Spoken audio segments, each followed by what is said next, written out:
ഭിന്നശേഷി സംവരണ സീറ്റുകൾ ഒഴിച്ചിട്ട ശേഷം മറ്റു നിയമനങ്ങൾക്ക് അംഗീകാരം നൽകി അവയെ ക്രമവൽക്കരിക്കണമെന്ന നായർ സർവീസ് സൊസൈറ്റിയുടെ കേസിലെ സുപ്രീം കോടതി വിധി ക്രൈസ്തവ മാനേജ്മെന്റുകൾക്കുൾപ്പെടെ ബാധകമാക്കുമെന്ന് സർക്കാർ തീരുമാനിച്ചിരിക്കുന്നു. തികച്ചും സ്വാഗതാർഹം. പക്ഷേ തീരുമാനം നടപ്പാക്കുമെന്നതിന് പകരം അതിനുള്ള നിയമ നടപടി സ്വീകരിക്കുമെന്നുള്ള അറിയിപ്പ് ആശയക്കുഴപ്പമുണ്ടാക്കിയിട്ടുണ്ട്. ഉത്തരവ് മറ്റ് മാനേജ്മെന്റുകൾക്കും ബാധകമാക്കാമെന്ന സുപ്രീം കോടതി വിധി നിൽക്കെ വീണ്ടും കോടതിയിലേക്ക് പോകുമെന്ന തീരുമാനം പ്രശ്നപരിഹാരം വൈകിപ്പിക്കുമെന്ന ആശങ്കയ്ക്കാണ് വഴിതെളിച്ചിരിക്കുന്നത്. ഉദ്യോഗാർത്ഥികളെ കിട്ടാനില്ലാത്തതിനാൽ വൈകുന്ന ഭിന്നശേഷി നിയമനത്തിന്റെ പേരിൽ അവകാശങ്ങൾ നിഷേധിക്കപ്പെട്ട് ബന്ദികളാക്കപ്പെട്ടിരിക്കുന്ന 16,000 അധ്യാപകരെ മോചിപ്പിക്കാനുള്ള അധികാരം കോടതി സർക്കാരിന് നൽകിയിരിക്കെ എന്തുകൊണ്ടോ അത് ഉപയോഗിച്ചിട്ടില്ല. സങ്കീർണതകൾ കഴിവതും ഒഴിവാക്കുകയല്ലേ വേണ്ടത്? കാര്യങ്ങൾ സുതാര്യമാകട്ടെ.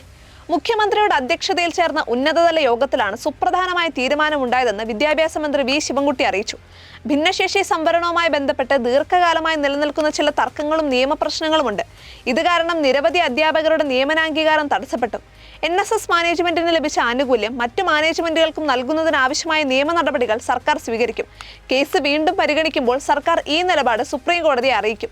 ഭിന്നശേഷി വിഭാഗത്തിന്റെ അവകാശങ്ങൾ പൂർണ്ണമായും സംരക്ഷിച്ചുകൊണ്ടും അതേസമയം അധ്യാപക സമൂഹത്തിന്റെയും മാനേജ്മെന്റുകളുടെയും ന്യായമായ പ്രശ്നങ്ങൾ പരിഗണിച്ചുകൊണ്ടുമുള്ള സമഗ്രമായ ഒരു പരിഹാരമാണ് സർക്കാർ ലക്ഷ്യമിടുന്നത്. ഈ തീരുമാനം കേരളത്തിന്റെ വിദ്യാഭ്യാസ മേഖലയിൽ ഒരു പുതിയ അധ്യായത്തിന് തുടക്കം കുറിക്കും.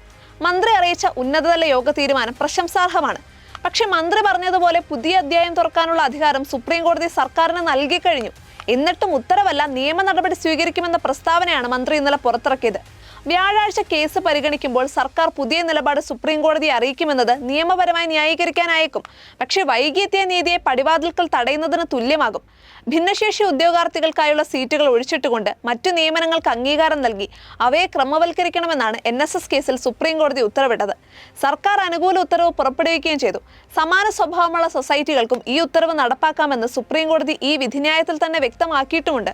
അത്ര ലളിതമായ പരിഹാരം ഒഴിവാക്കി നിയമപരിഹാരം തേടുമെന്ന് പറയുമ്പോൾ സർക്കാർ തെരഞ്ഞെടുപ്പ് വരെ കാര്യങ്ങൾ നീട്ടിക്കൊണ്ടുപോകാൻ ശ്രമിക്കുകയാണോ എന്ന് കാത്തിരിപ്പിന്റെ ദുരിതപർവങ്ങൾ പിന്നിട്ട് അധ്യാപകർക്ക് ഉത്കണ്ഠയുണ്ടായേക്കും. വിദ്യാഭ്യാസ മേഖലയിലെ വലിയൊരു പ്രതിസന്ധി പരിഹരിക്കാൻ ക്രിയാത്മക നിലപാടാണ് ഉദ്ദേശിക്കുന്നതെങ്കിൽ സർക്കാർ സംശയ നിവൃത്തി വരുത്തേണ്ടതാണ്. NSSന്റേതിന് സമാനമായ വിഷയവും പ്രതിസന്ധിയുമാണെങ്കിലും മറ്റുള്ള മാനേജ്മെന്റുകൾ കോടതിയെ സമീപിക്കട്ടെ എന്നതായിരുന്നു സർക്കാരിന്റെ വാശി. അതോടെ മാനേജ്മെന്റുകളും സർക്കാരും ശ്രമിച്ചിട്ടും ഒഴിവ് നികത്താൻ ആവശ്യമായ ഭിന്നശേഷിക്കാരെ കിട്ടാതെ വന്നതോടെ അതിന് ഉത്തരവാദികളല്ലാത്ത മറ്റ് അധ്യാപകർ സ്ഥിര നിയമനവും മറ്റ് ആനുകൂല്യങ്ങളും നിഷേധിക്കപ്പെട്ട് ദിവസക്കൂലിക്കാരുടെ സ്ഥിതിയിലായി. അനുകൂല വിധി നിലനിൽക്കെ മറ്റു മാനേജ്മെന്റുകൾ വീണ്ടും കോടതിയിൽ പോയാൽ കാലതാമസവും സാമ്പത്തിക നഷ്ടവും വരുത്താമെന്നല്ലാതെ കോടതിയുടെ മുൻ തീരുമാനത്തിൽ മാറ്റമുണ്ടാകാനിടയില്ല. സർക്കാർ അടിയന്തരമായി ഉത്തരവിറക്കണം. ജനാധിപത്യത്തിന്റെ ഇന്ത്യൻ ശാപമായ ചുവപ്പ് നാടകൾ പൊട്ടിച്ചെറിയുന്നതിന് പകരം പുതിയ ഫയൽ തുറക്കരുത്. ഓരോ ഫയലും ഓരോ ജീവിതമല്ലേ.